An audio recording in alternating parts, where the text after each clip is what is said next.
sehat alhamdulillah.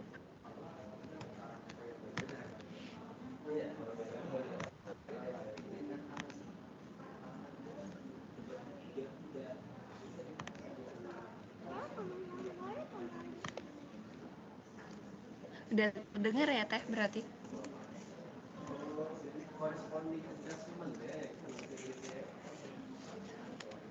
Nah, kok macet?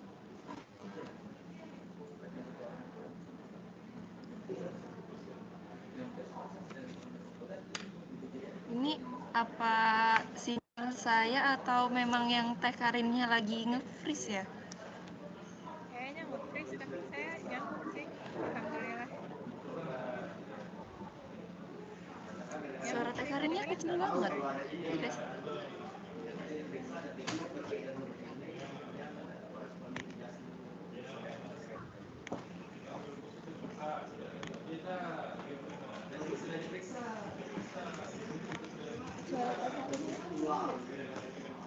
Belum ngomong tadi kok nggak terdengar. Izin capek boleh dicek.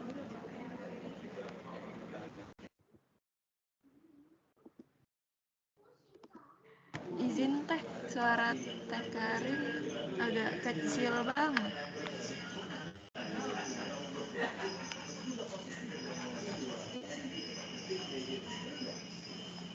Assalamualaikum.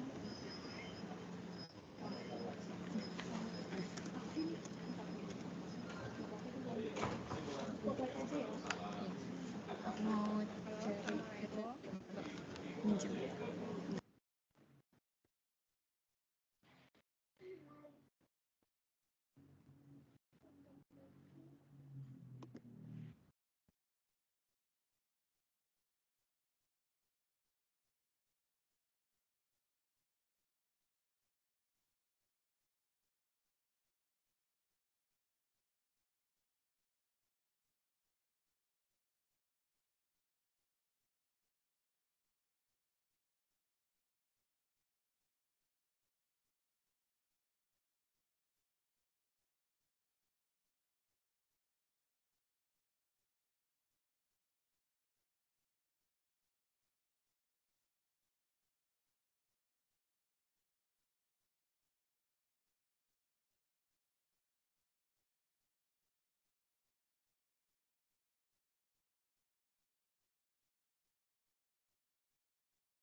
Ngaji sih. Cian keputrian. Ngaji keputrian. Parenting.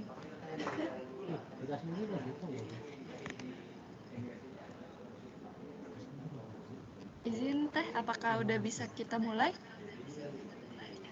Tes suara saya kedengaran nggak ya? Terdengar sih sekarang lumayan. Saya tapi nggak bisa nyalain kamera karena udah di off ya. Hah? Saya nggak bisa nyalain kamera. Capek. Oh,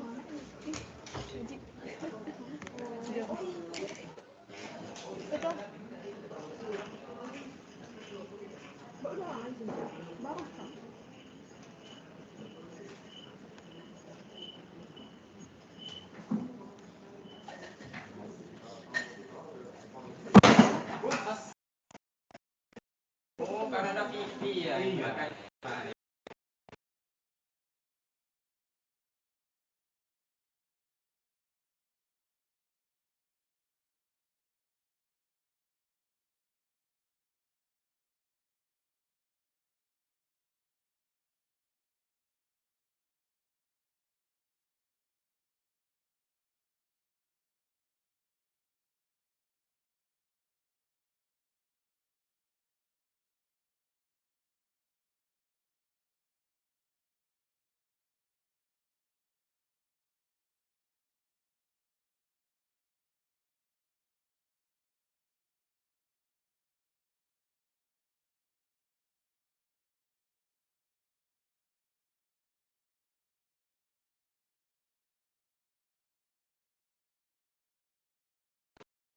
Izin semuanya, kita masih menunggu Teh Karinnya untuk bergabung kembali ke sini ya.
Assalamualaikum warahmatullahi wabarakatuh.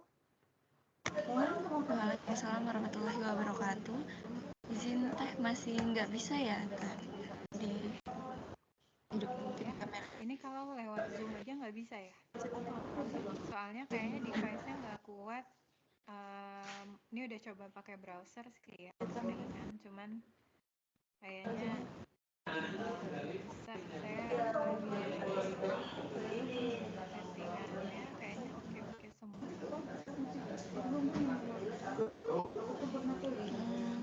Soalnya kalau pakai Zoom cuman berbatas waktu sejam gitu Teh, udah nggak boleh lagi. Nggak ada premium ya? Iya. Paling nggak ada kameranya. Saya nggak bisa Kalau nyalain kameranya.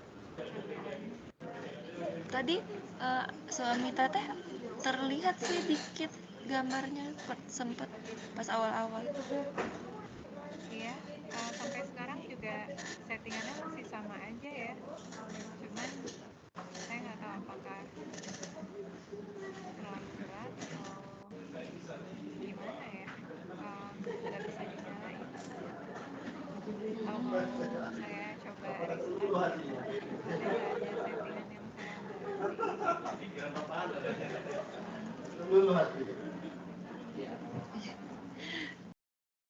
Suara Teteh juga agak kecil. Kalau share materinya dicoba bisa Teh. Kalau mau coba dulu ya Teh. Coba dulu ya.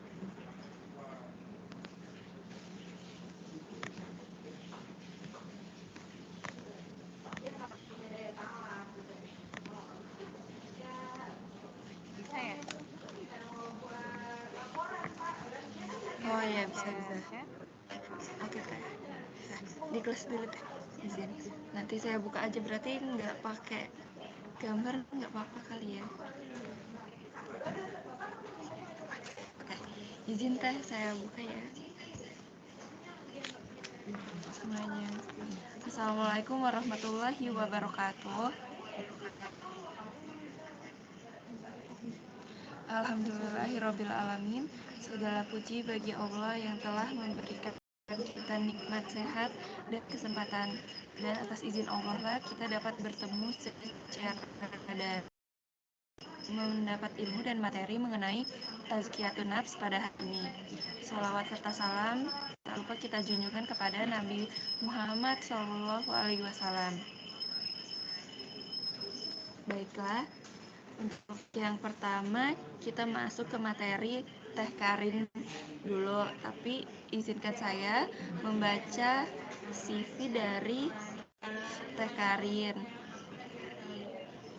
Jadi pemateri kita hari ini yaitu Ustazah Karina Hakman, Bekom Embus, atau biasa lebih dikenal dengan Teh Karin. Beliau lahir pada tahun 1989 dan beliau ini juga merupakan author Bumi Hijrah. Untuk ringkasan dari pendidikan beliau itu pada tahun 2009 sampai 2013, beliau mengampu S1 Bachelor of Commerce di University of Auckland, New Zealand, sehingga dapat gelar BCom. Beliau juga merupakan penerima beasiswa undergraduate full scholarship dari New Zealand Education Sampurna Foundation. Lalu di tahun 2014 sampai 2017, beliau mengampu pendidikan S2 Master of Business Monash University Melbourne, Australia dengan jurusan Managing Human Capital, bidang riset yang digeluti yaitu Work-Life Balance, Gender Diversity, Decent Work. Beliau ini juga merupakan penerima beasiswa S2 BPI LPDP RI. Dan aktivitas beliau sekarang yaitu homeschooler mom 3 anak. Anak beliau berusia 8, 7, dan 3,5 tahun. Dan beliau juga merupakan seorang penulis dan pengisi kajian atau seminar umum. Instagram beliau yaitu Karina Hakman. Sekian biodata singkat pemateri kita pada hari ini. Untuk itu, kepada Ustazah Karina, kami persilakan untuk menyampaikan materi hari ini.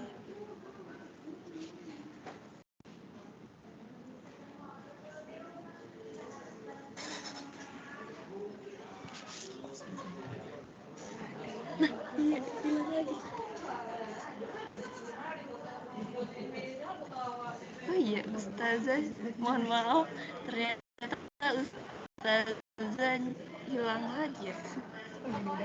Oh ya, ini Ustazah udah terlihat gambarnya. Ya, udah jelas. Ya. Alhamdulillah.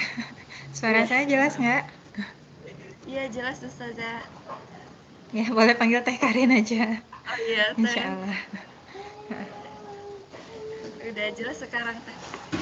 Alhamdulillah, insya Allah. Mohon maaf, tadi keluar karena nge-freeze ya. Mudah-mudahan ke depan bisa lancar. Tadi udah perkenalan apa udah langsung sekarang? Tadi udah menyampaikan CV Teh Karin sih. Atau mau diulang? Insya Allah. Nggak usah. Berarti ini udah langsung ke materi aja ya? Ya, Teh. Udah.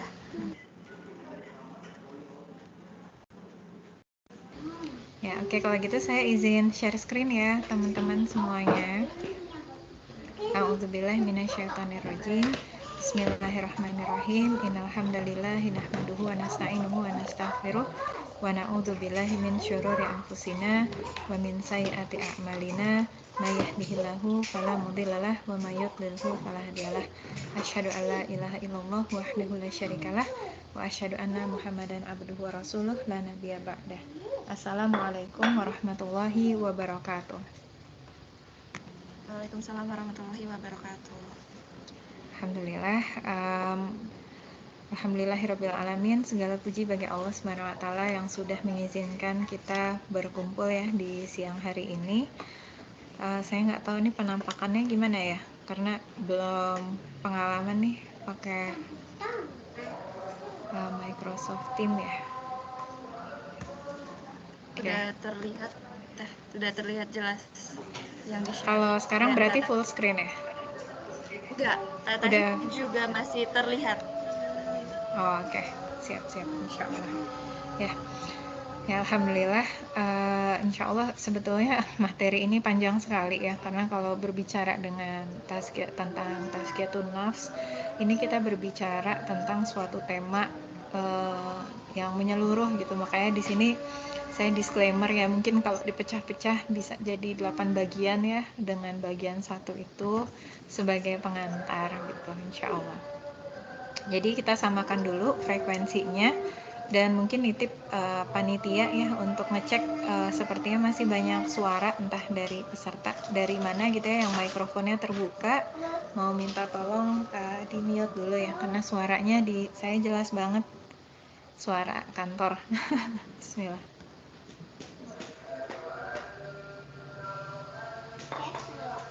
Ya, alhamdulillah. Insya Allah. Oke, yang pertama kita samakan dulu frekuensinya ya. terkait tazkiyatun nafs. Sebetulnya tazkiyatun nafs itu apa sih? Ini saya ngambil dari buku Tazkiyatun Nafs karangan dari Said Hawa yang kemudian disarikan ya dari tulisan Imam Al-Ghazali. Sebelumnya saya mau cross check juga suara anak saya kedengeran nggak ya? Ini sih headphone-nya katanya noise cancelling, cuman saya nggak tahu bener atau nggak. Ini baru pakai soalnya. Ya, terdengar suara azan sih Teh. Suara anak masih kedengeran juga nggak? Enggak. Sama itu izin Teh, slide-nya terpotong. Jadi nggak penuh tuh Teh. Oh, ini udah full screen. Saya nggak tahu harus gimana lagi ya. Udah full screen sih kalau di saya. 75% bisa nggak Teh? Ya, saya coba ya.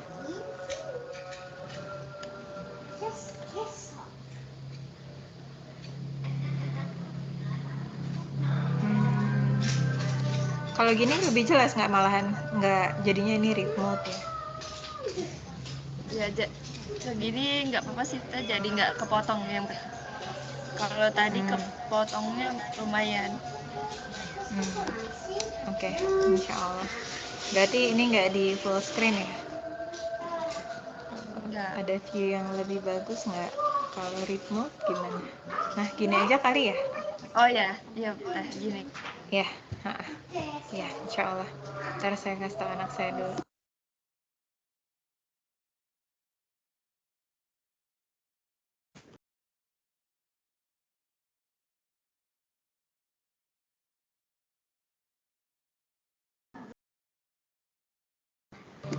Insya Allah. Ya, alhamdulillah.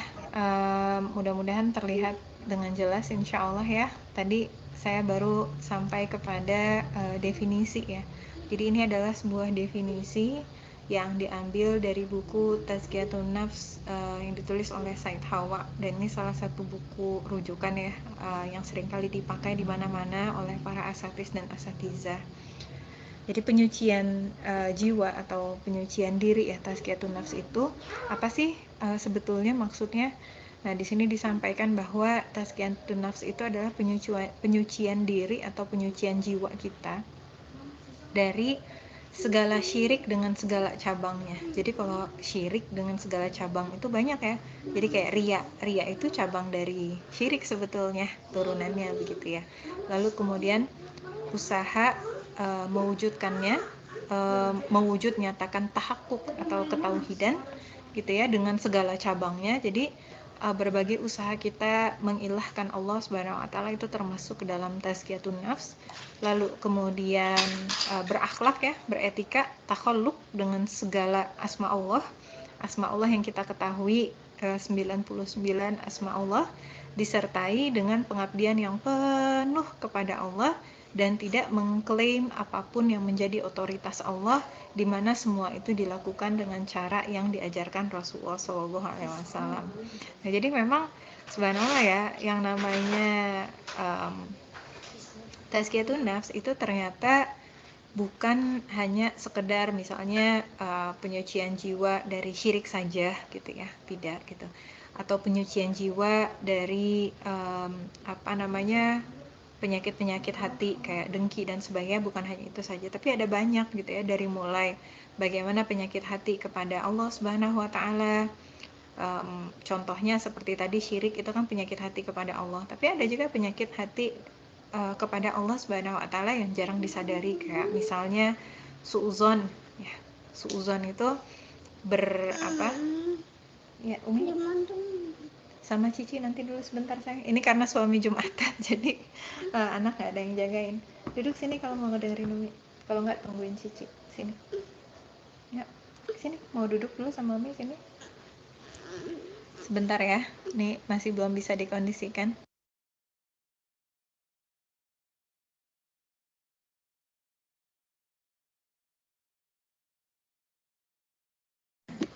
Ya, kita lanjutkan lagi ya. Jadi contoh misalnya kayak tadi gitu ya, suudzon kepada Allah Subhanahu wa taala itu salah satu bentuk kemaksiatan gitu ya. Karena artinya kita tidak percaya, itu bagian apa? Bagian tidak bagian mengklaim otoritas Allah ya, suuzon sama Allah. Allah itu berhak mengaruniakan takdir apapun dalam kehidupan kita, dan kita itu tidak boleh menentang otoritas Allah Subhanahu wa taala. Jadi sesederhana, dalam tanda petik ya, sesederhana ketika mengatakan, kenapa sih Allah kasih gini gitu, kenapa sih Allah tuh nggak adil, kenapa sih Allah, nah itu sebetulnya statement gitu ya, yang suuzon gitu, buruk sangka sama Allah Subhanahu wa taala. Atau misalnya kalau zaman sekarang, salah satu bentuk dari hati yang tidak bersih adalah ketika takut terhadap masa depan secara berlebihan gitu ya. Takut terhadap masa depan itu seharusnya dimiliki oleh orang-orang bertakwa yang dari perspektif positifnya gitu ya. Takut dengan apa? Takut kalau misalnya jauh dari Allah Subhanahu wa taala sehingga masa depan kita nggak dijaga gitu. Nah, itu takut yang baik. Kenapa? Dengan rasa takut seperti itu, maka kita akan beramal dengan lebih baik lagi. Kita akan berusaha mengilmui dengan lebih baik lagi gitu. Tapi takut yang salah adalah takut yang sampai gitu ya kebawa rasa kecewa yang luar biasa besar, atau rasa takut yang luar biasa besar, sampai akhirnya tidak memiliki keberanian gitu ya, hidupnya penuh dengan was-was, hidupnya penuh dengan rasa takut gitu ya terhadap masa depan, sehingga lalai kepada Allah Subhanahu wa taala.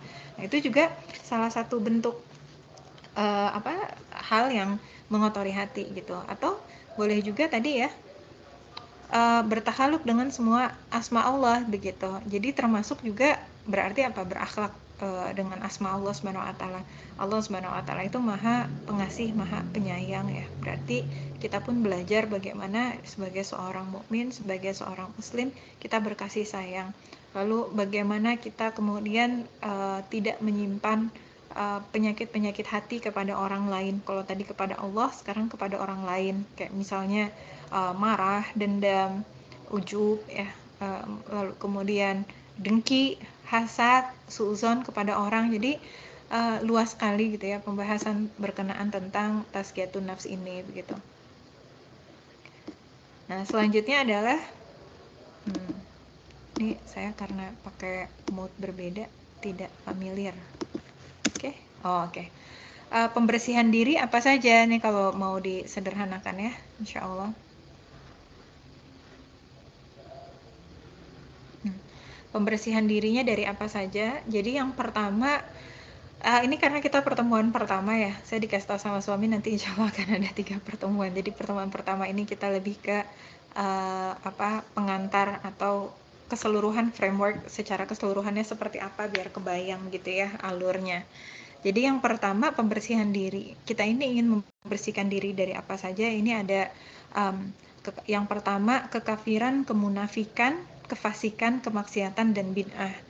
Nah, apa bedanya masing-masing ini? Kalau kekafiran udah jelas ya, dia orang-orang yang tidak mengakui Islam sebagai agama yang terbaik begitu ya, atau bahkan tidak beragama. Lalu kemudian dia juga tidak percaya dengan Allah Subhanahu wa taala, atau dia tidak percaya Rasulullah Shallallahu alaihi wasallam gitu ya. Nah, kenapa kita masih membahas ini walaupun kita seorang muslim? Karena kekafiran itu nanti ada sifat-sifat kufur. Ya, ada sifat-sifat kufur. Sifat-sifat kufur tuh kayak misalnya contoh apa? Meninggalkan sholat. Ya, meninggalkan sholat itu salah satu sifat kekufuran. Jadi kalau pendapat Imam Asy-Syafi'i, orang-orang yang meninggalkan sholat itu masih Islam, tapi dia memiliki sifat kufur gitu. Jadi kan nggak enak ya gitu ya. Maksudnya jangan sampai na'udzubillah min dzalik gitu. Kita kemudian termasuk kepada orang-orang yang seperti itu begitu. Lalu kemudian kemunafikan. Nah, kalau kemunafikan ini dia mengakui dirinya sebagai seorang muslim ya, out at front gitu, dia kemudian menyatakan bahwa dia adalah seorang muslim, dia beriman kepada Allah Subhanahu wa taala. Tapi sebetulnya perilakunya justru kemudian tidak menunjukkan bahwa dia adalah seorang muslim. Ini sama seperti kekafiran tadi ya, dia ada benih-benihnya, ada sifat-sifat nifaknya. Contohnya misalnya orang yang berdusta, itu kan sifat nifak ya. Jadi dia mengatakan bahwa dirinya muslim, tapi di belakang atau misalnya di kalangan teman-temannya dia menjelek-jelekan Islam itu sendiri begitu ya. Misalnya orang-orang yang justru dia tidak bangga dengan keislamannya, justru dia kemudian menjelek-jelekan orang-orang yang berislam. Itu kan ciri-ciri orang yang memiliki nifak gitu ya. Atau misalnya tadi orang yang berdusta ya, berdusta terhadap perkara-perkara terutamanya amanah-amanah, atau misalnya berkenaan tentang terutamanya juga statement-statement keimanan begitu ya. Dia di mana dia di depan mengatakan dia beriman padahal dia tidak gitu. Bahkan kemudian ada yang orang-orang yang sampai-sampai menyampaikan dia yakin sama Al-Qur'an tapi di belakangnya dia menjelek-jelekan Al-Qur'an gitu ya. Lalu kemudian ada juga fasik. Fasik ini dia tidak berpura-pura ya. Dia memang orang-orang yang Islam begitu, tetapi kemudian dia memiliki sifat meremehkan atau mengabaikan. Gue muslim tapi ya kan terserah gue dong, hubungan gue sama Allah tuh cuman Allah yang tahu. Pokoknya terserah gue mau sholat apa enggak, gue mau makanan halal atau enggak, toh Allah juga maha pengampun, maha penyayang, Allah juga maha pengasih, maha penyayang gitu. Jadi berlebihan dalam menerima sebagian dari asma Allah tapi kemudian mengabaikan asma Allah yang lain begitu ya. Jadi ingatnya Allah maha pengampun, Allah maha pengasih, maha penyayang, sehingga dia meremehkan atau melalaikan aturan-aturan dari Allah Subhanahu wa taala. Dia menganggap tidak penting aturan Allah Subhanahu wa taala begitu ya. Termasuk juga misalnya meremehkan adanya akhirat gitu dan sebagainya. Kefasikan lalu kemudian kemaksiatan kurang lebih sama ya, beda tingkatannya saja begitu. Dan juga kemudian bid'ah. Jadi kalau kemaksiatan itu bedanya sama fasik. Kalau fasik ini memang orang-orang yang betul-betul remeh begitu ya, betul-betul yang udah nggak peduli gitu. Sementara kalau kemaksiatan ini dia masih berimbang-imbang lah. Mungkin kebanyakan orang jatuhnya di sini ya kepada kemaksiatan begitu, karena dia sebetulnya mau berubah begitu, tapi sulit sekali gitu ya untuk meninggalkan kemaksiatannya gitu. Tapi ada usaha dia untuk berubah, dan dia melakukan kemaksiatan itu bukan karena meremehkan, bukan karena mengabaikan gitu, tetapi karena memang dianya luput, lalai begitu ya, dia punya niatan gitu tapi kemudian belum berhasil begitu.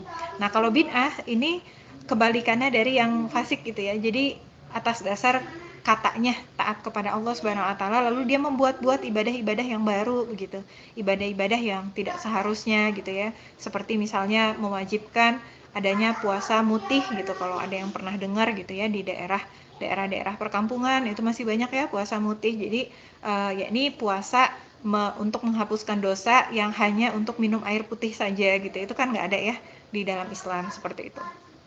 Itu yang bagian pertama. Lalu kemudian yang kedua, ini masih kepada Allah Subhanahu wa taala juga, adalah syirik dan riya. Nah, riya ini termasuk cabang dari syirik. Syirik ini berarti kita menyekutukan Allah Subhanahu wa taala. Nauzubillah min dzalik. Dan penyakit ini masih banyak ya di kalangan kaum muslimin gitu. Karena nanti kalau kita membahas lebih spesifik tentang ini begitu, maka kita akan menemukan misalnya kayak masih ada yang percaya sama zodiak, masih banyak yang tatoyur. Tatoyur itu seperti misalnya nih, aduh tadi malam gue mimpi ini nih, kayaknya nanti bakalan ini, bakalan itu dan sebagainya, itu tatayur gitu ya. Atau misalnya ngelihat ada tanda-tanda tertentu ya, kalau orang-orang dulu tuh suka ada, misalnya kalau ngelihat kupu-kupu masuk ke rumah apa, kalau mimpi ada ular apa dan sebagainya gitu ya. Memang ada takwil mimpi, itu ada di dalam Islam, tapi itu harus orang-orang yang betul-betul berilmu gitu ya, memiliki ilmu Quran, memiliki ilmu hadis dan sebagainya ya, dan memiliki pemahaman-pemahaman seperti itu. Nah, nanti di cabangnya syirik juga ada sihir ya, menggunakan perkara-perkara seperti itu. Dan ternyata itu bukan hanya di daerah-daerah yang perkampungan saja ya sihir itu, bahkan di dunia kekinian pun akhirnya mulai muncullah sihir-sihir modern gitu ya. Sihir-sihir modern itu misalnya kayak untuk kehamilan ya, untuk proses kehamilan, waktu itu sempat ada yang konsultasi gitu ya, supaya dia hamil mengkonsumsi minuman-minuman tertentu. Awalnya dikirain biasa aja gitu ya, nggak taunya ternyata minumannya itu nggak bisa buat sendiri walaupun bahannya punya, karena katanya ada doa khususnya gitu ya. Yang seperti itu sebetulnya boleh jadi akan masuk kepada kesyirikan, karena kita tidak tahu gitu ya doa-doa apa yang harus dibaca gitu ya. Lalu kemudian harus menggenggam barang-barang tertentu atau kemudian dan sebagainya. Pokoknya banyak ya turunan-turunan dari syirik yang kemudian kita harus betul-betul berhati-hati gitu. Lalu kemudian syirik juga nanti cabangnya ada riya. Bagaimana membersihkan diri dari riya. Dan riya ini kan halus sekali ya, halus sekali. Salah satu cara mudah kita untuk menilai diri kita ini ria atau tidak adalah ketika kita melihat respon orang lain, kita terpengaruh atau tidak. Ya, misal nih dunia kerja, karena kita sekarang formatnya lagi di ini ya, tempat lingkungan pekerjaan gitu. Kita ini bekerja untuk Allah atau untuk selain Allah? Ya, syirik itu kan menyekutukan Allah, jadi melakukan sesuatu selain untuk Allah Subhanahu Wa Taala. Nah, cara gampangnya adalah apakah ketika misalnya teman kita yang mendapatkan promosi, itu kemudian kita bersedih atau tidak gitu. Ya. Atau misalnya sebaliknya, ketika kita melakukan suatu pekerjaan yang baik, apakah berbeda antara ketika orang memuji pekerjaan kita dengan orang mengerutuki ya pekerjaan kita selama kita bekerja yang sudah memberikan yang terbaik. Jadi respon kita itu akan menjadi bahan evaluasi kita sejauh mana kita itu betul-betul ikhlas bukan karena ria gitu. Jadi mau dalam keadaan dipuji ataupun dalam keadaan dihina, kita itu akan tetap dengan amalan-amalan kita, karena kita yakin amalan-amalan kita itu adalah yang terbaik di sisi Allah Subhanahu Wa Taala. Ada orang mau hijrah ya, ingin kemudian bisa berpakaian sempurna, lalu kemudian ternyata ada orang-orang yang memuji pakaiannya dan sebagainya gitu ya, merasa bahagia karena kemudian didukung dalam kebaikan, itu nggak apa-apa gitu. Tetapi yang tidak boleh itu kemudian ketika setelah dipuji, justru begitu dia ingin beramal lagi, yang dia ingat adalah pujian. Dia mengharapkan pujian. Wah, nih kalau gue bisa pakaiannya lebih bagus lagi, nanti bakalan dipuji lagi nih gitu ya.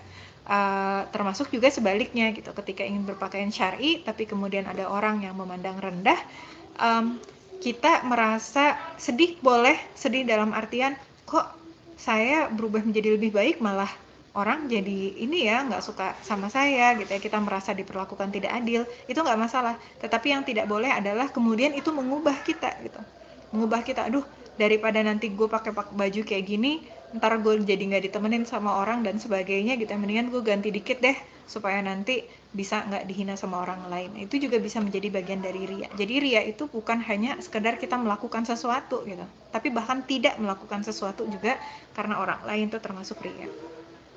Lalu kemudian yang ketiga, pembersihan diri dari apa? Tazkiyatun nafs, itu dari cinta pangkat dan jabatan. Jadi cinta pangkat dan jabatan ini ternyata udah dari dulu ya ada begitu penyakit-penyakit seperti ini.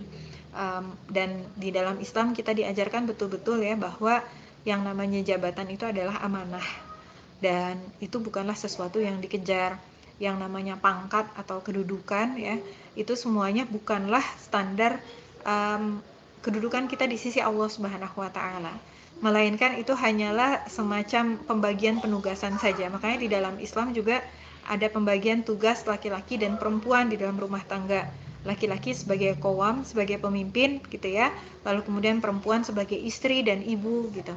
Dan itu tidak menunjukkan status kedudukannya di sisi Allah Subhanahu Wa Taala. Itu semuanya hanya pembagian peran. Sama halnya seperti misalnya presiden, menteri, dan rakyat ya, di sisi Allah Subhanahu Wa Taala yang paling mulia adalah yang paling bertakwa. Maka dalam dunia kerja ya, dalam dunia profesi, dalam dunia menuntut ilmu, seorang yang hatinya bersih, dia tidak akan berambisi untuk itu gitu. Yang satu-satunya dia jadikan ambisi adalah bagaimana dia bisa beramal dengan baik ya. Bagaimana dia bisa beramal dengan baik. Maka para sahabat dulu ya, mereka tuh nggak ada yang mau jadi pemimpin begitu Rasulullah SAW wafat gitu. Jadi bukan malah berebutan kampanye pilih saya gitu ya, tapi justru kemudian merekomendasikan bagusnya ini saja, bagusnya ini, karena mereka takut ya dengan amanahnya yang luar biasa. Maka kita ketika ingin membersihkan hati kita, kita juga harus memandang seperti itu ya, dan kita mengevaluasi diri kita, masih ada nggak ya di dalam hati kita, duh saya pengen banget nih dipromosiin supaya nanti dapat pangkat yang tinggi, kedudukan yang tinggi, lalu orang-orang akan menghormati begitu. Aduh saya pengen nih dipromosiin supaya nanti dapat gaji yang lebih besar lagi, supaya nanti bisa punya rumah dan kendaraan yang lebih mewah lagi. Sementara seharusnya kita beramal itu semata-mata karena Allah Subhanahu Wa Taala, dan kafalah yang didapatkan ya, karena bekerja itu kan ada gajinya ya, itu sebagai kafalah yang baik gitu, tetapi itu bukan menjadi tujuan utama kita gitu. apalagi kalau sebagai muslimah ya, muslimah itu tidak punya tanggung jawab pencari nafkah, maka pekerjaannya baik itu di ranah profesional maupun di luar ranah profesional itu semata-mata karena Allah Subhanahu wa taala. Yang keempat adalah dengki atau bahasa Al-Qur'annya hasad ya. Hasad ini terusannya dari iri hati ya. Iri hati mungkin dah jadi benihnya begitu. Dan kita tahu bahwa penyakit hasad ini subhanallah, mohon maaf bentar ya, ini saya matiin dulu karena ternyata bluetooth baterainya mau habis.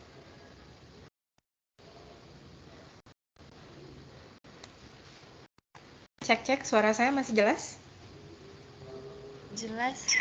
Alhamdulillah, insya Allah ya. Nggak usah pakai itu ternyata. Jadi dengki, dan ini salah satu penyakit yang berbahaya ya, terutama ketika bermasyarakat, karena nanti kalau kita sampai ke pembahasan terkait dengan dengki, kita akan belajar bagaimana dengki ini, kata Rasulullah SAW, seperti api ya, yang membakar kayu bakar, dan dia akan memusnahkan segala amal-amal gitu. Jadi orang-orang yang pendengki boleh jadi misalnya dia terlihatnya banyak ibadah ya, banyak sholat, banyak tilawah Al-Quran, tapi kalau hatinya tidak bersih ya, maka ibadah-ibadah itu tidak berdampak, bahkan boleh jadi ibadah-ibadah yang dilakukan tidak lagi ikhlas gitu ya, karena dengan penyakit dengkinya tadi gitu. Dan berbahayanya penyakit dengki ini adalah kalau kita kemaksiatan yang kita lakukan, dosanya itu hanya pada saat kita melakukan kemaksiatan itu saja gitu. Tetapi kalau dengki, karena dia berada di dalam hati, selama kita mendengki, jangan kita deh, orang lain, selama seseorang itu mendengki gitu ya, misalnya seharian itu dia mendengki seseorang, ngerutuk seseorang itu, maka sepanjang seharian itu dia senantiasa berada dalam kondisi berdosa ya. Dan dengki itu kan dimulai dari bagaimana muncul benih ya. Salah satu cara mudah kita untuk nge-tracing kita ini pendengki atau tidak, ketika orang lain mendapatkan kebahagiaan, kita turut bahagia atau tidak gitu. Kalau misal orang lain bahagia, sebagai sesama mukmin harusnya kita turut bahagia. Tapi kalau kita tidak bahagia terhadap kebahagiaan orang lain, ya boleh jadi kemudian ada benih-benihnya di sana. Tapi yang disebut dengki, betul-betul hasad, itu sampai dengan aksi ya. Aksinya apa? Dia mengharapkan pindahnya si kebahagiaan orang lain tadi kepada dirinya. Ya. Bahkan yang lebih parah lagi, dia tidak mengharapkan pindah, pokoknya musnah aja si kebahagiaan itu.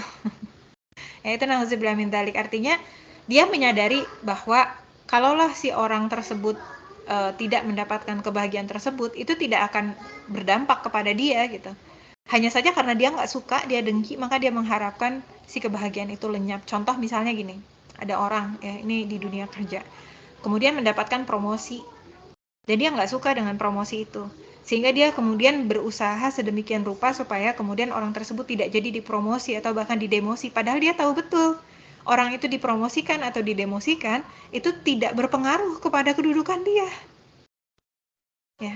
Atau misalnya ada orang ya dapat bonus, dapat rezeki yang besar ya, rumah yang baik ya, rumah yang nyaman, kendaraan yang nyaman, lalu kemudian dia nggak suka sama orang itu, dia nggak suka dengan kenikmatan itu, dia mengharapkan kenikmatan itu hilang, padahal dia tahu betul bahwa sekalipun kenikmatan itu hilang, itu nggak akan pindah ke tempat dia si kenikmatan itu. Jadi memang orang-orang yang memiliki hasad atau dengki tadi itu betul-betul sudah hilang akal ya. Kalau bahasa Said Hawa itu seakan-akan seperti orang yang hilang akal ya, seperti orang yang dirasuki dengan kegilaan, karena akhirnya tidak ada hal apapun yang membuat dia bahagia, karena hatinya tadi digerogoti dengan perasaan dengki ya. Dan menariknya dengki itu diapit ya, bentar. Ya, jadi dengki ini diapit oleh sebelumnya cinta, pangkat, dan jabatan, lalu dilanjutkan dengan ujub. Nah, ujub ini mirip sama sombong, bedanya gini, kalau ujub boleh jadi di depan orang lain dia nampak tawadu, boleh jadi di hadapan orang lain dia nampak tawadu, tapi di dalam diri dia sebetulnya mengagumi dirinya gitu. Misalnya dia orang yang rajin tahajud ya, dan tahajud itu amalan yang tersembunyi, nggak bisa disombongkan di hadapan orang lain. Mana ada orang rajin tahajud terus dia ngomong-ngomong, aduh gue nih lihat nih banyak tahajudnya gitu ya, kan nggak mungkin gitu. Biasa orang tahajud ya dia simpan sendiri, tetapi penyakitnya adalah ujub, di mana setan nanti membisik-bisikan, lihat nih lo keren banget lo gitu, lo udah tahajud sekian banyak tuh, lihat tuh orang lain tuh belum nyampe ke situ. Jadi dia mengagumi dirinya sendiri gitu, dan dia merasa bahwa dirinya lebih baik dari orang lain sekalipun dia diam-diam aja. Bahkan ada orang yang sengaja ujubnya itu dalam tawadu. Jadi dia sengaja merendahkan dirinya di hadapan orang lain dengan harapan supaya dia dipuji sebagai orang yang tawadu. Lalu dia merasa dirinya paling tawadu di antara orang lain gitu ya. Lalu kemudian yang keenam, sombong. Nah, kalau sombong ini ditampakkan, dia memang meremehkan orang lain. Ya, dia memang menganggap rendah orang lain. Misalnya orang-orang sombong juga kemudian diikuti penyakit berikutnya, itu kikir ya, pelit ya. Kenapa? Karena dia menganggap bahwa apa-apa yang dia miliki itu adalah atas kehebatannya dia gitu. Nah, kadang-kadang orang-orang yang punya penyakit-penyakit seperti itu, dia nggak sadar dengan penyakit-penyakitnya, maka masuklah ke gurur ya. Orang-orang yang tertipu, orang-orang yang merasa bahwa amal-amalnya banyak, orang-orang yang merasa bahwa amal-amalnya bagus di hadapan Allah Subhanahu wa taala. Lalu kemudian yang ke-9 ada kemarahan ya, yang tidak pada tempatnya. Di bawahnya nanti ada turunannya ya, marah, dendam ya. Dendam itu apa sih? Tidak memaafkan ya. Jadi dia menyimpan aja terus di dalam hati, padahal apa-apa yang disimpan di dalam hati itu nanti akan dimintai pertanggungjawaban di hadapan Allah Subhanahu wa taala. Jadi makanya ketika karena saya kebanyakan kan ngisi tentang parenting, motherhood ya, pernikahan dan sebagainya, ketika orang-orang misalnya suka banget konsultasi gimana ya caranya supaya nggak marah, memang hatinya harus dibersihkan, karena marah itu bagian dari penyakit hati yang akan mengotori hati ya. Orang-orang yang marah biasanya ciri-ciri psikologisnya seperti apa ya, tubuhnya memanas, suhu tubuhnya memanas gitu ya, lalu kemudian hatinya berdebar-debar. Jadi tidak bisa dipisahkan antara akhlak kita yang ada di luaran dengan hati kita. Hatta sekalipun misalnya ada yang misalnya ngerasa bahwa saya ini memang dari dulu lingkungannya seperti ini, dibesarkannya seperti itu gitu. Maka kemudian saya jadinya suka marah-marah karena orang tua saya dulu marah-marah gitu. Memang ada pengaruh dari upbringing kita kepada sifat kita sekarang, tetapi manusia diberikan pilihan oleh Allah Subhanahu wa taala. Dia mau berubah atau tidak, dia mau membersihkan atau tidak, dia mau berbenah atau tidak. Sama kayak misalnya muslimah kan biasanya cukup berat ya untuk pakai kerudung gitu, karena nggak semua orang kemudian dibesarkan dengan pendidikan Islam yang baik gitu. Kayak saya kan, ibu saya non muslim, jadi boro-boro ibu saya ngajarin tentang pakai kerudung. But at certain stage in our life, we make our decisions, we know the truth. Kita kemudian tahu, oh ternyata saya harusnya seperti ini. Berarti kemudian saya harus mengambil keputusan. Oke, saya mengambil keputusan untuk saya mau menutup aurat saya, berhijab secara sempurna. Begitu juga dengan perkara akhlak. Akhlak itu adalah sebuah pilihan. Marah itu bukanlah konsekuensi dari apa yang terjadi di masa lampau. Karena kita selalu punya pilihan. Kita selalu punya pilihan untuk nggak marah. Kita selalu punya pilihan untuk tidak menendam. Kita selalu punya pilihan untuk memaafkan. Ya. Lalu kemudian ada cinta dunia. Ini berbagai kenikmatan dunia. Kalau tadi spesifik ya, cinta pangkat dan jabatan. Kalau sekarang khusus cinta dunia. Cinta dunia tuh banyak banget. Bisa jadi mulai dari orang yang sesederhana cinta makanan ya. Saking cinta makannya itu sampai ngebela-belain buat bermewah-mewah dalam makanan, fine dining yang satu kali duduk itu bisa sampai 3,5 juta, kan ada ya fine dining yang sampai berjuta-juta gitu.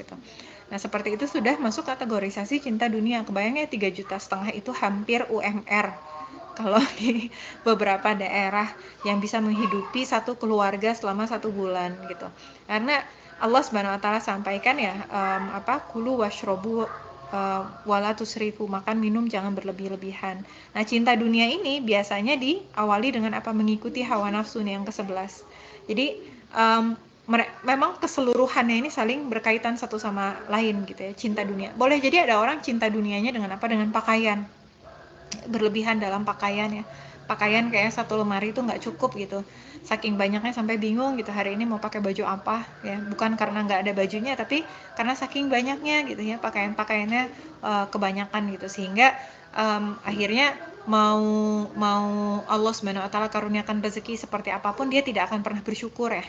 Dan kufur nikmat lagi-lagi adalah salah satu penyakit hati gitu. Itu karena cinta dunia yang lain, misalnya kalau tadi bermewah-mewah dalam hal tersebut ya, bisa jadi berlebihan dalam hiburan ya, jadi cinta kepada hiburan-hiburan yang kemudian tidak syar'i gitu ya. Kalau mau duduk sini ya. Lalu kemudian itu kan semuanya mengikuti hawa nafsu ya, pengennya ngabisin waktu buat nonton aja terus, buat scrolling aja terus, itu termasuk dari mengotori hati kita gitu ya, nauzubillah min dzalik. Jadi memang balik lagi gitu ya, berkenaan tentang pembersihan hati ini atau tazkiyatun nafs ini, memang dia penyucian diri dari syirik segala cabangnya, lalu akhlak dengan semua asma Allah, pengabdian penuh kepada Allah Subhanahu wa taala, tidak bertentangan dengan otoritas Allah Subhanahu wa taala. Jadi kita membayangkan bahwa orang-orang yang memiliki kesucian hati itu adalah orang-orang yang tenang ya. Nah, apa urgensinya kita membersihkan ini semuanya? Allah Subhanahu wa taala menyampaikan di dalam Quran surah Asy-Syams ayat 8 sampai dengan 10 ya. Dari 7 sampai 10 lah misalnya ya, anggaplah wa nafsi wa ma sawaha, dan Allah Subhanahu wa taala demi jiwa dan penyempurnaannya. Jadi jiwa kita sama Allah Subhanahu wa taala sudah disempurnakan. Lalu kemudian Allah Subhanahu wa taala sampaikan qad aflaha man zakkaha, beruntunglah mereka, menanglah mereka ya. Yang apa? Yang menyucikannya. Jadi memang jiwa kita itu harus terus disucikan gitu ya. Wa qad khaba man dasaha, merugilah orang-orang yang mengotorinya. Rugi kalau mengotorinya gitu ya, oleh Allah Subhanahu wa taala disampaikan seperti itu. Tadi ada yang kelewat, fa'alhamaha fujuraha wa taqwaha, diilhamkan bagi jiwa tersebut jalan fujur dan jalan takwa. Jadi memang jiwa kita itu memang akan selalu dihujani dengan dua hal tadi ya. Allah Subhanahu wa taala mengilhamkan kebaikan, malaikat-malaikat mengilhamkan kebaikan, tapi kemudian nanti setan dan bala tentaranya akan membisikkan, memberikan was-was hal-hal yang buruk ya. Membisikkan untuk suuzon sama orang lain, membisikkan untuk iri hati sama orang lain, dengki sama orang lain, ria sama orang lain. Jadi senantiasa ada di sana, dan Allah Subhanahu wa taala menyampaikan bahwa yang beruntung adalah yang menyucikannya. Nah, induk sarana-sarana tazkiyatun nafs ada apa saja sih begitu? Yang pertama adalah sholat ya. Makanya kemudian kita tidak bisa meremehkan sholat. Bismillah.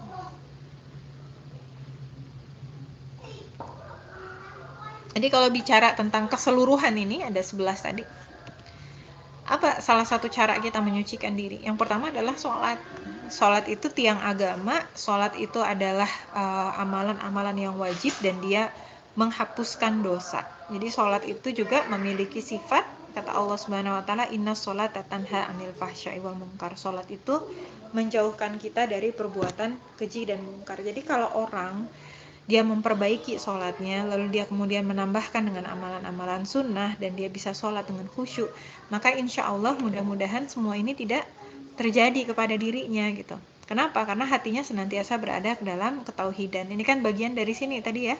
Jadi disertai dengan pengabdian penuh kepadanya dalam keadaan sibuk, dalam keadaan berat maupun ringan, dia akan senantiasa menjalankan ini. Yang kedua adalah zakat dan infak. Zakat itu kan kita mengeluarkan dari apa yang seakan-akan adalah milik kita. Karena kita ngerasa, oh ini nih udah dapet nih gajinya gitu ya. Lalu kemudian kita ngerasanya, aduh kok zakatnya gede ya, semakin gede gaji, semakin gede zakatnya gitu. Misalnya zakat mau 2,5%, berarti kalau misalnya gajinya 10 juta kan 2,5%-nya berarti berapa? 250.000 ya. Oke lah, masih bisa nih ngeluarin 250.000. Kalau udah 20 juta berarti 500.000. Oh jadi gede ya. Begitu 40 juta ngeluarin 1 juta, ini bener nih zakatnya 1 juta gitu ya. Jadi seakan-akan mengeluarkan apa yang sudah menjadi milik kita, padahal zakat itu bukanlah milik kita, dan zakat itu menyucikan. Makanya kalau ada yang pengalaman bayar zakat gitu ya online, mereka suka kirimin doa kembalinya ya, agar mudah-mudahan kemudian rezekinya disucikan. Begitu juga kalau berzakat secara langsung gitu ya, biasanya dari para amil zakatnya akan langsung mendoakan di tempat agar kemudian disucikan rezekinya.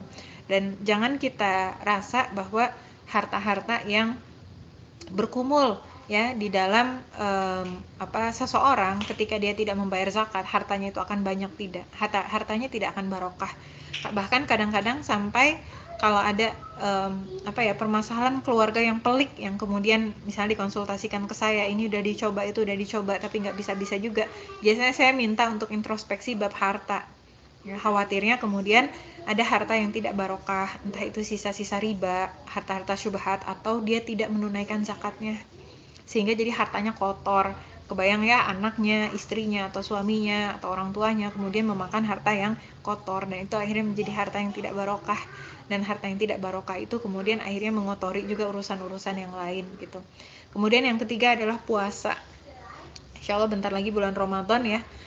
Kita mempersiapkan, mudah-mudahan nanti saya udah dikasih tahu nanti ada pertemuan tazkiyatun nafs berikutnya, nanti kita bisa perdalam juga dalam bab puasa gitu insya Allah. Karena puasa ini dia kalau kita perhatikan ya, ini kan tadi ada pembersihan diri ya.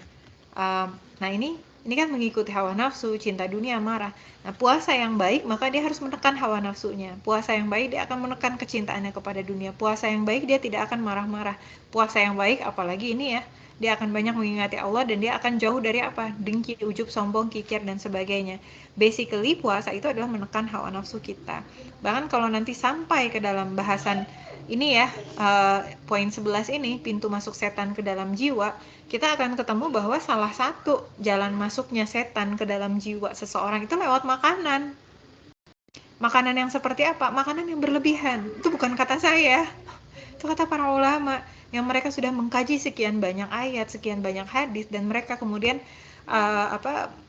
bersepakat bahwa salah satu jalan masuk pintunya setan itu adalah makan yang berlebihan. Makanya ada orang-orang yang nantinya puasa tapi puasanya itu tidak membekas. Kenapa? Yang dipikirkan selama dia puasa adalah makanan, dan ketika buka puasa itu segala rupa dimakan, dari mulai appetizernya 1, appetizer 2, lalu kemudian main course 1, main course 2, kan main course-nya ada yang ba'da maghrib, ada yang main course 2 ba'da isya gitu ya, lalu kemudian ada dessertnya lagi dan sebagainya setelah tarawih gitu dan sebagainya.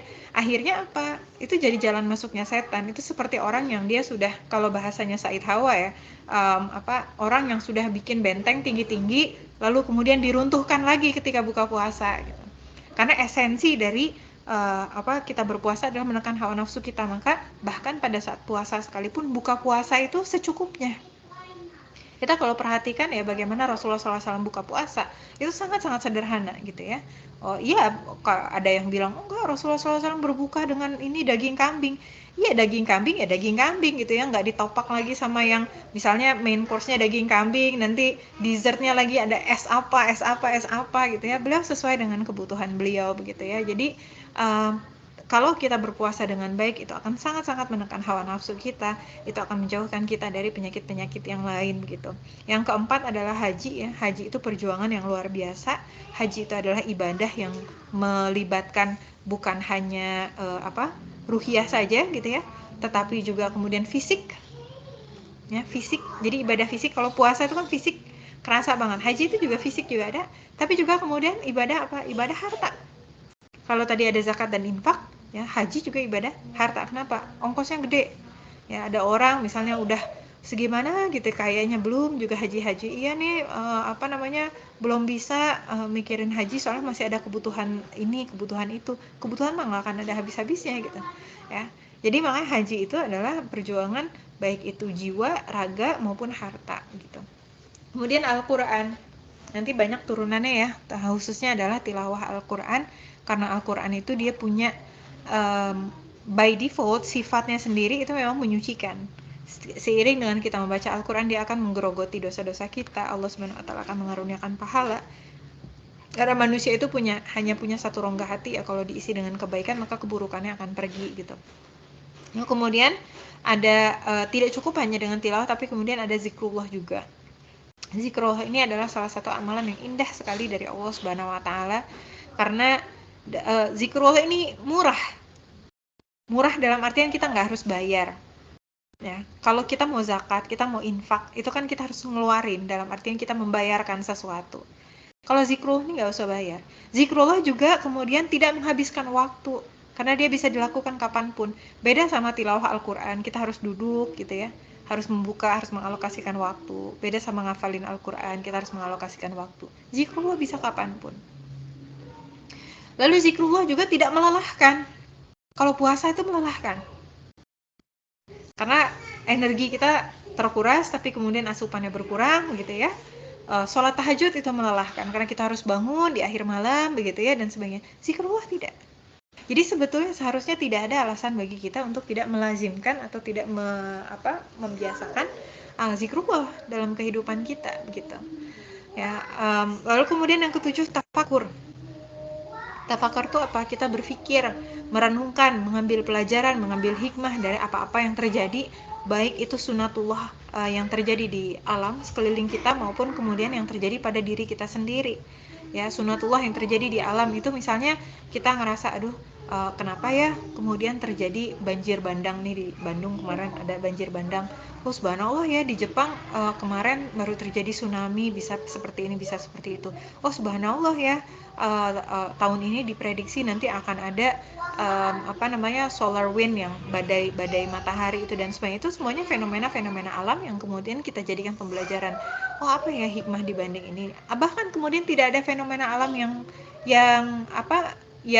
yang baru gitu. Misalnya sekedar kita misalnya gitu ya ngelihat matahari terbit, itu kan di balik matahari terbit itu ada begitu banyak hikmah yang kemudian bisa kita pelajari dan kita bisa melakukannya misalnya sambil lagi di perjalanan ke kantor, pulang dari kantor.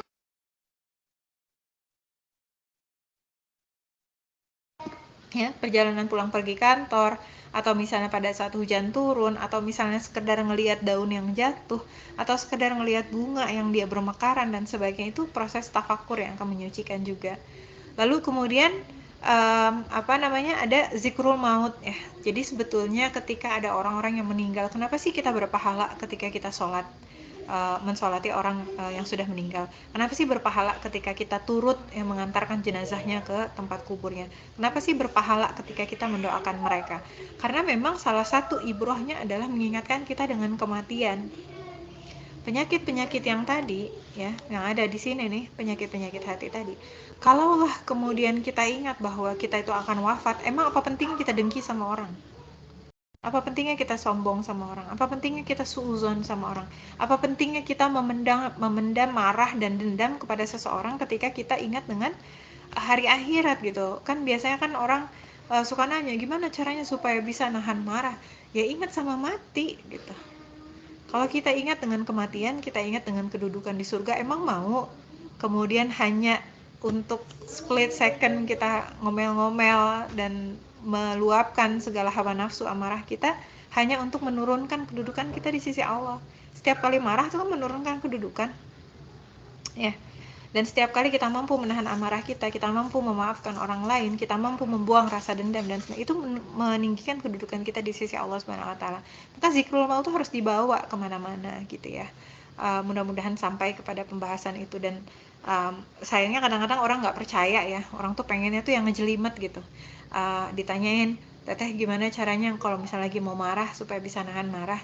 Saya bilang saya ingat sama saya zikrul maut, saya ingat sama akhirat gitu, saya ingat sama kematian dan saya takut kematian saya itu buruk. Dan terus apa lagi teh? Emang butuh apa lagi? Saya kalau udah inget kayak gitu udah selesai gitu ya. Ya kadang-kadang manusia nggak mau yang simple gitu ya, pengennya tuh yang lama gitu, bahkan sampai dibikin training ya, training mengelola emosi gitu, 2 hari bayar 3 juta gitu, baru orang ikut berbondong-bondong mempraktekkan dengan segala teori-teorinya, padahal kalau bab-bab ini kemudian tidak selesai ya nggak bisa selesai juga. Sampai ada yang curhat gitu ya, Teh saya udah ikutan nih training mengelola emosi, saya bayar yang tadi itu ya, sampai bayar 3 juta loh. Lalu dia bilang saya tahu teorinya tapi nggak bisa mempraktekannya. Ya karena hatinya tadi ya, hatinya memang belum siap gitu, belum lapang. Lalu kemudian ada amar ma'ruf nahi mungkar, yang ke-10 tawadu, yang ke-11 kemudian tawadu ini jadi kita tidak menganggap orang lain lebih tinggi dibandingkan kita. Makanya sebetulnya jadi muslim tuh bahagia banget ya. Kita itu tidak akan pernah berada di posisi untuk sibuk mikirin orang atau mikirin pendapat orang lain atau mikirin bagaimana kedudukan kita di sisi orang lain, karena kita diperintahkan untuk selalu memikirkan bagaimana kedudukan kita di sisi Allah, bagaimana kedudukan pasangan dan anak-anak kita di sisi Allah karena mereka tanggung jawab kita gitu ya. Jadi betapa sederhananya ya sebetulnya kalau kita bisa menjadi seorang muslim yang baik dan hati kita tidak akan dibebani dengan perkara-perkara yang seperti itu ya. Berapa banyak orang-orang yang kemudian stres hanya karena memikirkan bagaimana sih kedudukannya di hadapan orang lain. Orang-orang yang stres karena kemudian dia direndahkan oleh orang lain. Bagaimana kemudian dia stres karena dia merasa bahwa dia tidak dianggap penting oleh orang lain gitu ya. Padahal kalau kita kemudian memiliki hati yang bersih dan merasakan ini, ya selesai gitu. Tidak ada yang perlu pikirkan ya. Bahkan ada sindrom nih, karena sekarang bentar lagi Ramadan, saya baru setiap tahun keluar terus sindrom ini, dan sekarang sudah dimulai ya. Ya sudah dimulai sindrom ini mulai muncul. Apa coba? Sindrom takut Idul Fitri. Karena nanti akan ketemu sama orang-orang, ya akan ditanyain gimana kerjaannya, gimana anak-anaknya, takut dihakimi begini begitu dan sebagainya ya. Subhanallah ya masyarakat.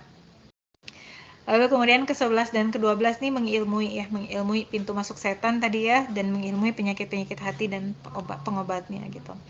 Nah, realisasinya apa nanti ketika memang kita memiliki hati yang jernih, hati yang bersih ya. Ini udah jam 12.47 ya. Saya coba mention aja dulu.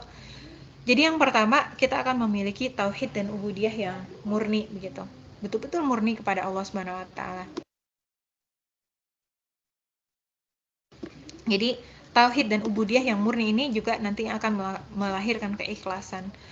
Bagi saya ya, salah satu prinsip Islam atau prinsip keimanan yang sangat-sangat memudahkan dan sangat-sangat melapangkan hati kita dan sangat-sangat meringankan kehidupan kita adalah bab tauhid dan keikhlasan. Ya, hampir semua masalah itu selesai ketika kita bertauhid kepada Allah Subhanahu wa taala. Orang yang stres dengan permasalahan hidup misalnya, takdir gitu misalnya, takdirnya berat gitu ya, sedang diuji dengan musibah yang berat.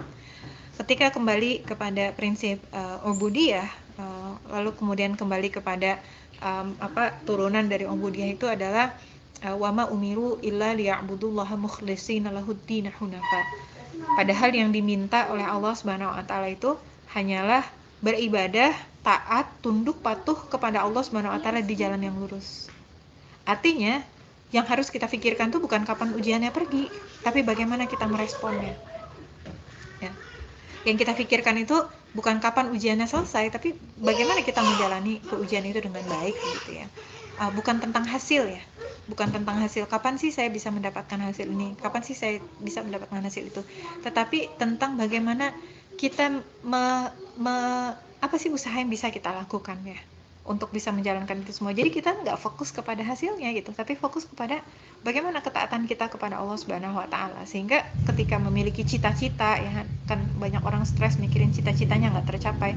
Yang terpenting tuh bukan cita-citanya tercapai atau tidak gitu. Yang terpenting adalah bagaimana Allah Subhanahu wa taala melihat dan menilai usaha kita. Sederhana banget begitu.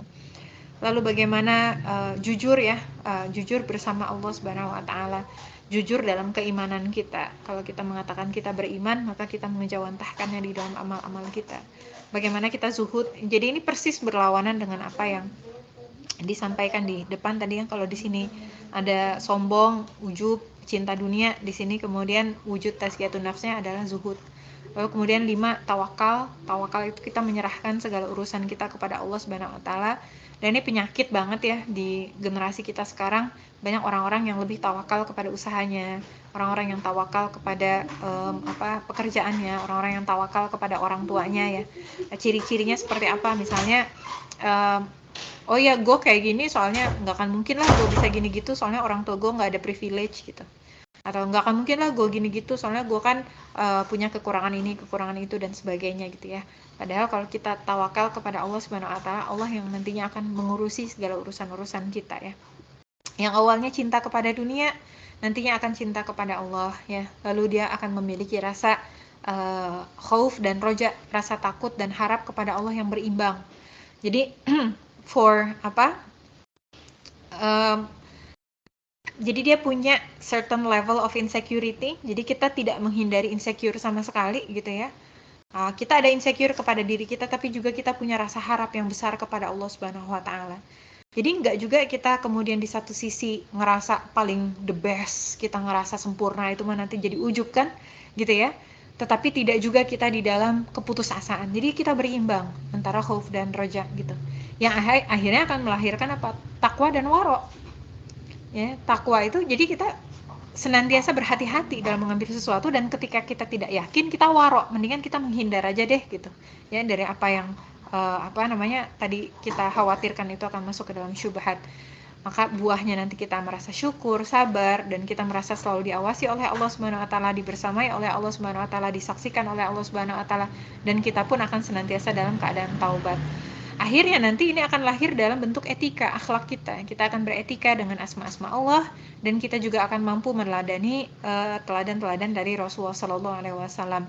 Dan dia nanti juga akan bisa melahirkan lisan kita akan terjaga, akhlak kita akan baik-baik saja, lalu kita pun memiliki hubungan yang baik dengan orang lain ya, dan kemudian akan mendapatkan kehidupan yang tenang gitu ya, tenang bersama Allah, tenang bersama manusia, tenang bersama diri kita sendiri ya, dan kita ngerasa hidup kita yang terlepas dengan berbagai ujian dan takdir kehidupannya itu senantiasa berada dalam keadaan yang mutmainnah ya, tentram gitu ya. Allah alam bisawab. Mungkin itu sebagai pengantar atau pendahuluan ya. Jadi kalau di dalam satu buku buku Tazkiyatun Nafs ini ada satu buku yang seperti ini. Beliau Said Hawa kemudian membuat frameworknya seperti itu kurang lebihnya. Nanti insya Allah di pertemuan selanjutnya kita perdalam di beberapa bab insya Allah. Mangga saya kembalikan lagi ke Kak Regitia ya. Jazakillahu khair Karin atas materi yang telah diberikan. Masya Allah ya, baru pengantarnya saja udah banyak yang kayak, oh iya dalam hidup pernah nih kayak gini, kayak gitu. Apalagi sekarang itu kan baru masa-masa perpindahan pegawai, mungkin banyak yang tidak terima atau menempati posisi yang baru, jadi harus berlapang dada menerima takdir Allah. Selanjutnya, izin apa ada yang ingin bertanya? Baik yang di MS Team atau di YouTube.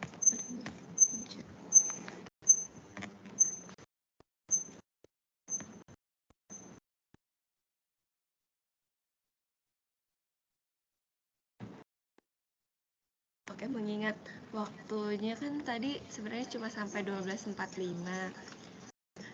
dan sepertinya tidak ada yang bertanya ya Teh.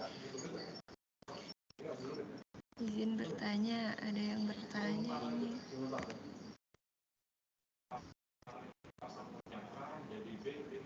Boleh Keputrian lantai 4. Halo, kedengaran nggak suaranya? Ya, terdengar. Oh ya. Ya, terdengar. Oke. Boleh perkenalan diri dulu, Mbak. Nama saya Jasprianti, lantai 4 Kanwil.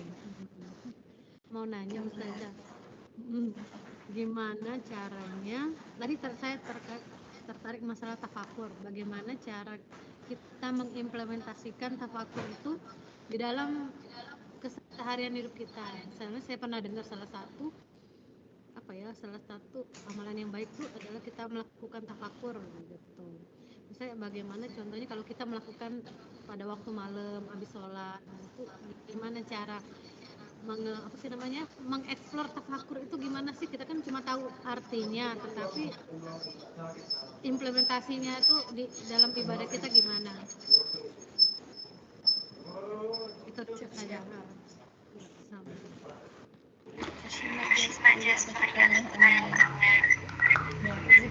Masya Allah ya, Masya Allah ya pertanyaannya. Jadi tafakur itu sebetulnya sama dengan orang-orang yang berpikir ya, makanya suka ada golongan-golongan gitu ya di antara orang-orang berpikir gitu. Misalnya ada ayat-ayat Allah atau kemudian tanda-tanda kekuasaan gitu ya kepada orang-orang mutafakirin gitu ya, pada orang-orang yang berpikir. Sehingga kunci dari bagaimana bertafakur itu kita mengalokasikan akal kita, hati kita untuk betul-betul memikirkan fenomena apapun yang sedang kita lihat gitu. Sesederhana misalnya gitu ya, ada seorang ulama yang kemudian dia itu hari itu dia merasa kesulitan memasukkan ayam-ayamnya ke dalam kandang. Itu kan perkara yang sederhana ya. Dan it can happen like randomly, bisa random aja gitu si ayam-ayam ini, kemudian dia nggak bisa masuk langsung gitu ke kandangnya. Sementara biasanya ayam-ayam itu mudah sekali dimasukkan ke dalam kandang. Beliau bisa aja kemudian misalnya berpikir untuk oh ya udahlah, mungkin hari ini lagi susah gitu ya. Tapi beliau mengambil pilihan, beliau ingin berpikir apa yang menyebabkan si ayam-ayam ini susah masuk kandang gitu. Beliau perhatikan makanannya, beliau perhatikan pola aktivitas ayam-ayamnya, beliau perhatikan keadaan kandangnya, beliau perhatikan keadaan suhunya. Tapi kemudian beliau merasakan bahwa tidak ada yang berubah, tidak ada yang salah, tidak ada yang ini, tidak ada yang itu, maka beliau kemudian introspeksi kepada dirinya sendiri, dan beliau dengan bersegera, dengan cepat beliau ngerasa, waduh, ternyata tadi malam tahajud saya kurang khusyuk. Ya.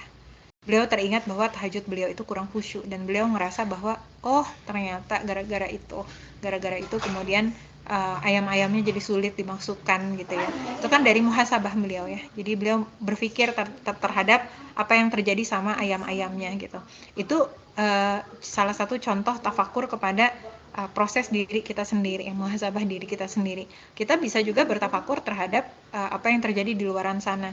Kunci dari tafakur itu kan kita mengalokasikan waktu untuk berpikir ya, berpikir terhadap apa yang ada di hadapan tadi, tapi juga harus diiringi dengan apa? Dengan mengingati Allah Subhanahu wa taala. Karena kalau kita cuma berpikir tapi nggak ingat Allah, kita boleh jadi tidak mendapatkan hikmahnya, tidak mendapatkan pembelajarannya gitu. Kayak misalnya contoh gitu ya, berangkat kerja kemudian melihat langit itu indah banget. Dan kemudian kita berpikir sekedar sesederhana kita memikirkan apa yang menjadikan langit itu sangat-sangat indah. Dan itu bisa membawa kita kepada pemikiran, Masya Allah ya, langit itu indah karena pembiasan cahayanya begini, dari mataharinya begini, awannya begini, kemudian kadar udaranya seperti ini, dengan angin seperti ini, maka terjadilah seperti itu. Dan kita merasakan ada begitu banyak faktor yang menjadikan langit itu seperti yang kita lihat. Dan itu akhirnya membawa kita kepada apa? Oh subhanallah ya, Masya Allah, Allahu Akbar ya, betapa maha besarnya Allah Subhanahu wa taala yang sudah mengelola itu semuanya gitu. Dan tafakur ini dia bukan sesuatu yang apa ya, beda sama tafsir ya. Kalau tafsir itu butuh ilmu untuk menafsirkan sesuatu. Tapi tafakur itu semua manusia itu seharusnya bisa bertafakur. Ya.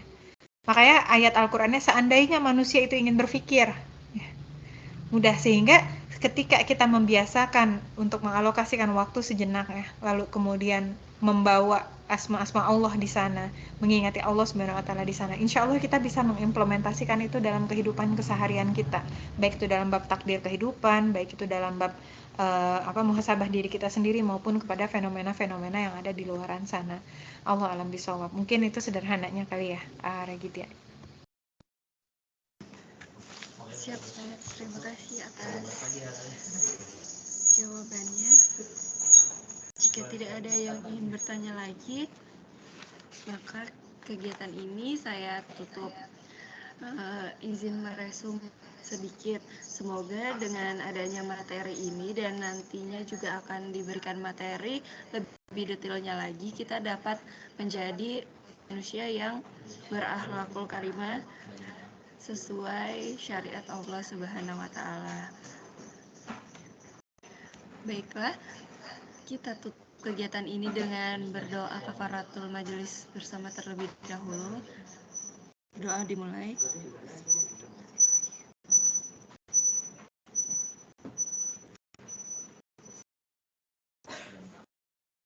Berdoa selesai.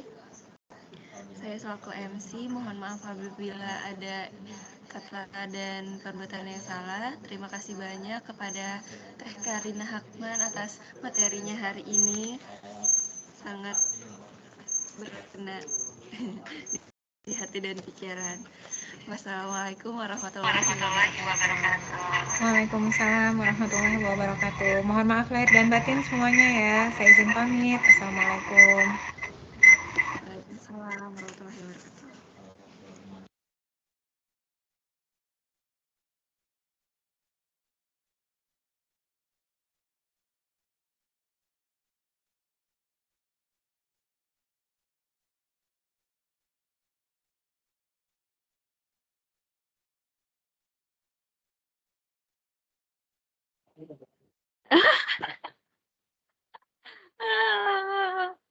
Ini nggak hilang kan ya?